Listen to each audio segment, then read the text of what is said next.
Masai Msafi? Mambo vipi? Poa bro. Hebu niambie. Niambie ni pigo gani ile kukukuta mpaka ukasema mapenzi basi ukanyanyua mikono ukaaga mashindano? Ni umalaya wangu. Ulifanyaje?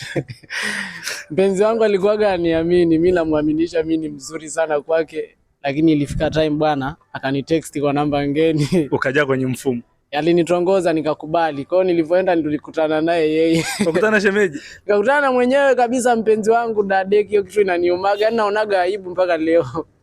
Akakuacha au mkayamaliza? Sasa kaka mtu kakwambia kabisa alijitaja alikuwa anahisi natembea na mtu fulani.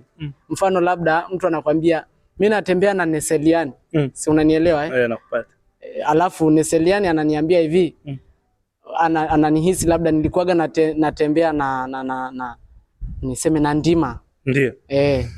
Kwa hiyo akiwa kinaniuliza kwamba nahisi unatembea na Ndima, mimi nikasema hamna bwana, mpenzi wangu mimi ni mwaminifu bwana. Si Wamasai tunaga mambo mengi. Sio Wamasai sisi hatuchiti kabisa. Hatuchiti kabisa. Kwa hiyo na ile Ndima alikuwa yuko chuo. Kwa akanitext kwa sababu Ndima hakuwa na simu. Na alikuwa na tabia kunicheki hivyo. Na namba gani? Alivyonicheki tu amesema Ndima na ilikuwa siku ya Ijumaa nakumbuka. Nikasema huyu ndo yeye. Naambie mpenzi wangu. Ndio. Dadeki. Yaani kujibu tu mpenzi wangu akaniambia fresh uko wapi? Nikamwambia nipo nyumbani.